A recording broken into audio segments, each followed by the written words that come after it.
Hi guys, and welcome to day 90 of our 365 days of courage, where we always try to encourage one another. We look for verses in the Bible that assure us not to be afraid, to take courage, and to fear nothing.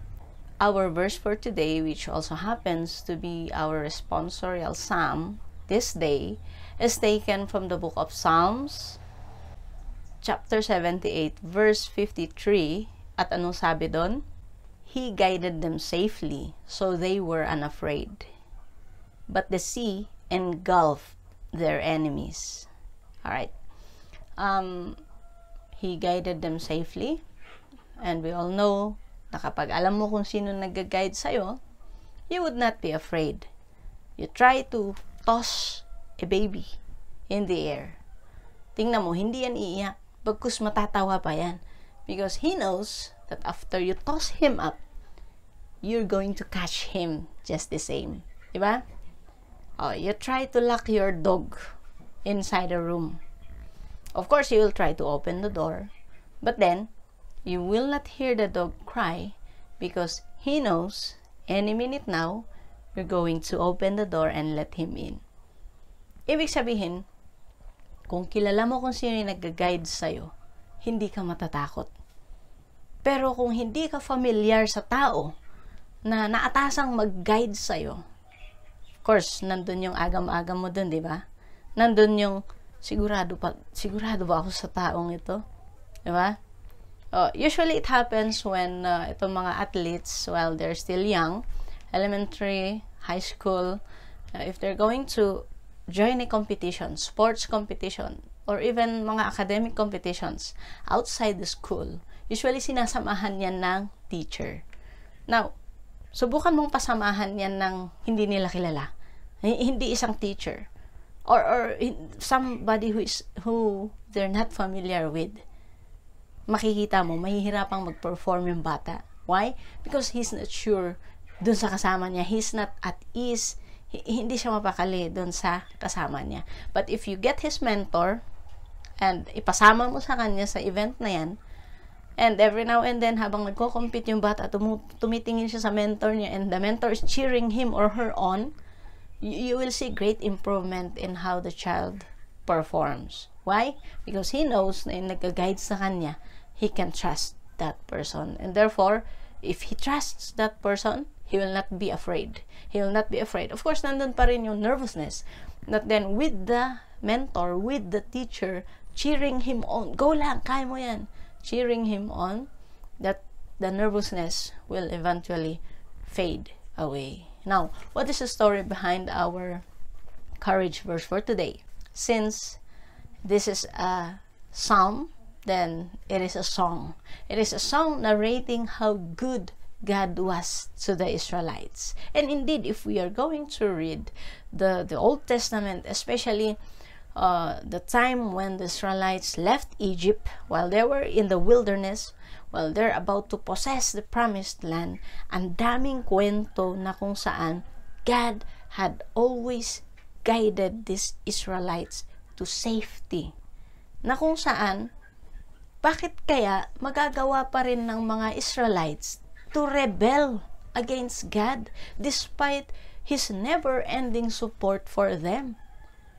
Yung crossing the Red Sea pa nga, diba? That's already something na magpapaalala sa'yo that God is with you, that He will never abandon you, and why should you still feel afraid?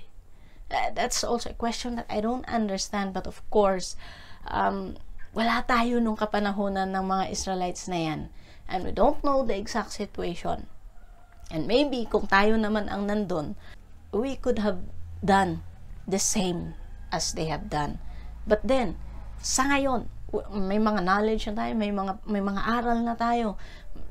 Nasa stage na tayo ng ating mga buhay, ng generation, na nakakaintindi tayo ng mga pangyayari. And having read about all these stories, how God was so good to the Israelites back then, and having reminded ourselves of how good God was to us, bakit pa tayo matatakot?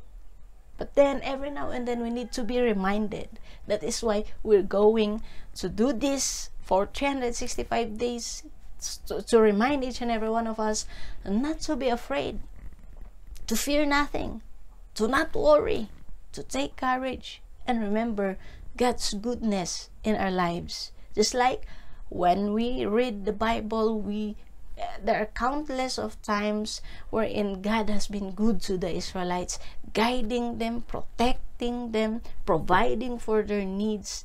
And if God was able to do that in the Old Testament, He will also be able to do that to us in our generation right now.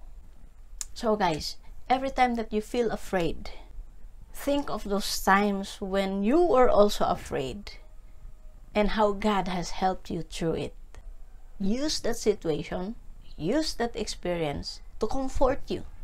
And if given the chance, share it to others, because they might need to hear that story in order to be comforted too.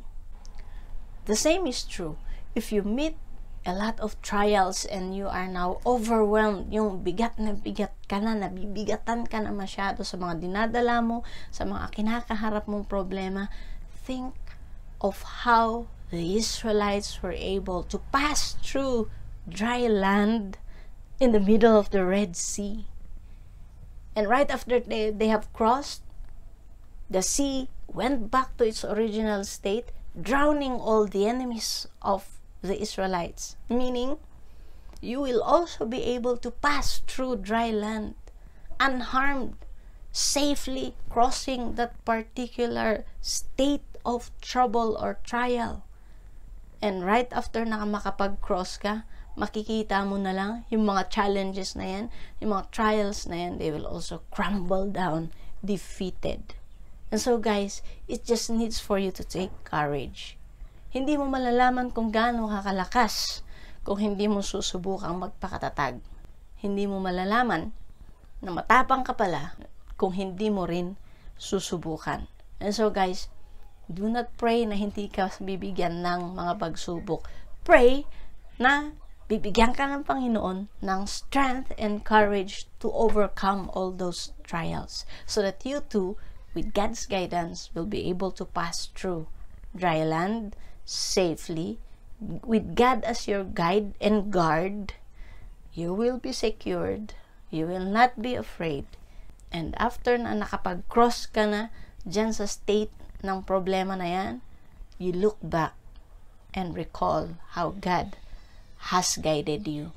And then, use that experience again to remind you, if ever na maka-encounter ka ulit ng ganyang similar na problema, or if ever na maka-encounter ka ng similar story of other people, share it with them to comfort them too. That's our role, guys. We uplift one another. And the good thing is, we have God's word to do that. To comfort one another, to comfort ourselves, reminding ourselves how good God was and how good God is to us.